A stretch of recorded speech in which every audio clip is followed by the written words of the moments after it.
émission 100% bourse. Intégrale Bourse avec Grégoire Favet.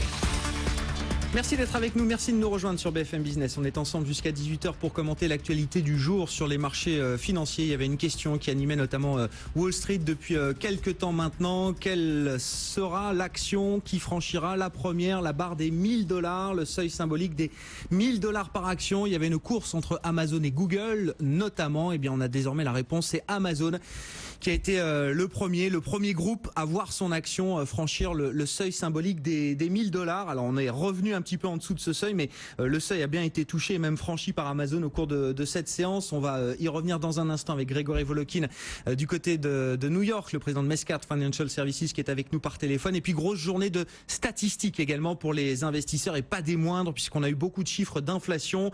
On aura demain la première estimation d'inflation pour la zone euro pour le mois de mai. On a eu un indicateur d'inflation également aux États-Unis pour le mois d'avril. Des chiffres qui ont toujours beaucoup d'importance pour les marchés, pour les investisseurs, mais qui prennent une importance particulière puisque les grandes banques centrales vont à nouveau se réunir dans les prochains jours. Réunion de la BCE et réunion de la Fed à suivre au cours du mois de juin. Et force est de constater que globalement, on a plutôt une décélération de l'inflation qu'on regarde du côté de l'Europe ou du côté américain. On va commenter tout ça, mais d'abord Grégory Volokin avec nous par téléphone depuis New York. Grégory, il y a plein de manières de voir ces $1000 par action pour le titre Google. Déjà, qu'est-ce que ça change d'avoir une action comme ça qui vaut $1000 ?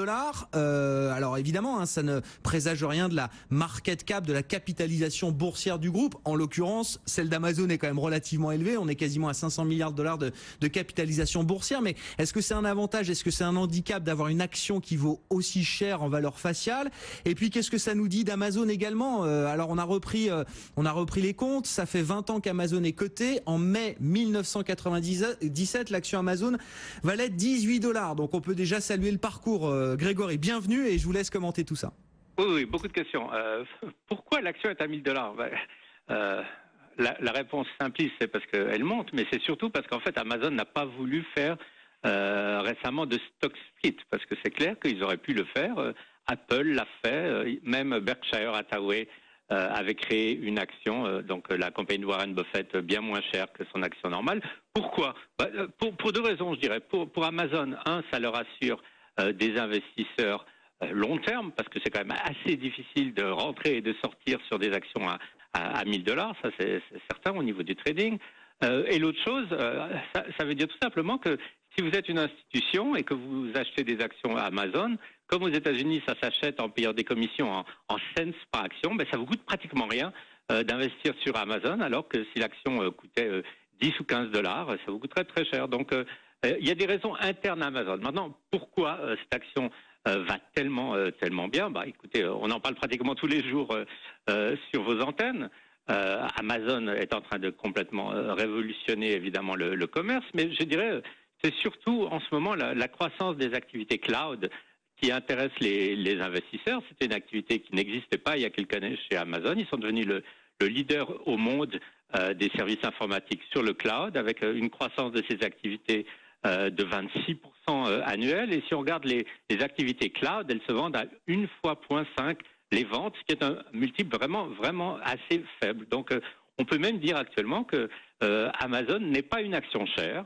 On sait que tout le long de son parcours, Amazon n'a jamais cherché vraiment à montrer des profits très importants, puisqu'elle les a toujours réinvestis dans le futur, et c'est en train de payer vraiment là pour Amazon. Bon, effectivement, une action à $1000, mais un groupe qui n'est pas si chèrement valorisé que cela, Grégory. Oui, vous avez bien fait de le rappeler, parce que je disais que $1000 c'était une première. Non, c'est une première peut-être dans les nouveaux groupes, les groupes qui sont issus des nouvelles technologies. Mais Berkshire Hathaway, c'est quoi, $100 000 l'action, c'est ça, Grégory ?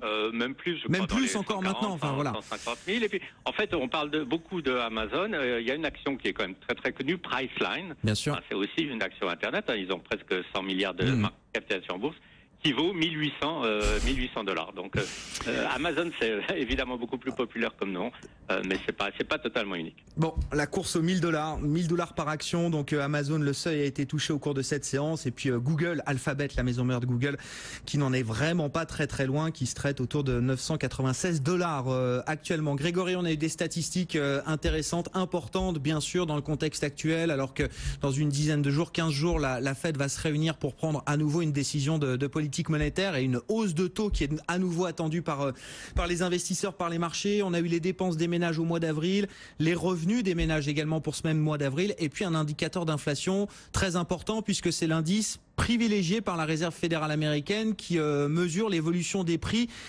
fondé sur les dépenses réelles de consommation des Américains. Absolument. Tout arrive à peu près en ligne, il faut le dire. Donc, par exemple, les revenus des ménages, c'était l'attente, c'était 0,4% de hausse. Par contre, si on regarde en détail, dans ces 0,4% de hausse des revenus, il y a 0,7% de hausse des salaires. Donc ça, c'est quelque chose de plutôt positif. Les dépenses aussi sont vraiment fermes, 0,4% sur le mois d'avril. Quand on l'extrapole sur une croissance annuelle et par rapport au trimestre, ça nous donne quand même une croissance avec cette consommation de 3% du produit national brut. Donc ça serait plutôt un bon chiffre. Et puis alors, le chiffre favori d'inflation pour la Réserve fédérale, le core PCE, Personal Consumer Expenditure, il est à 1,5. Il était à 1,6 le mois dernier. Qu'est-ce que ça nous dit? Est-ce que c'est l'inflation qui ralentit?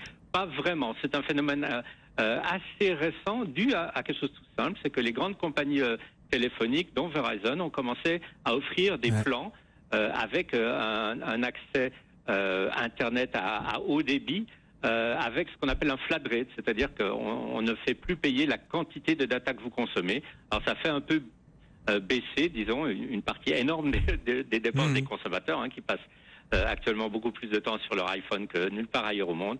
Et ça fait un tout petit peu baisser ce corps PCI. Mais ça veut dire que la Fed garde. Oui, ça veut dire que pour la Fed, ça ne change rien. Alors pour la hausse de taux du mois de juin, on imagine parce qu'elle est quand même intégrée quasiment à 100%. Mais même pour la suite de l'histoire, ou est-ce qu'il va falloir commencer à réécrire la suite de l'histoire justement américaine et du point de vue de la Fed, j'entends. Écoutez, si moi, à mon niveau, je vois que ce chiffre dépend des abonnements téléphoniques, je pense que la Fed le sait aussi, franchement. Donc, je dirais que c'est absolument pas un chiffre qui remet quoi que ce soit en cause. Ce qui remet en cause, je dirais, très très honnêtement, qu'est-ce que va faire la Fed? Peut-être pas au mois de juin, mais d'ici la fin de l'année, ça sera la rapidité ou le manque de rapidité de l'implémentation des différents plans économiques de Donald Trump.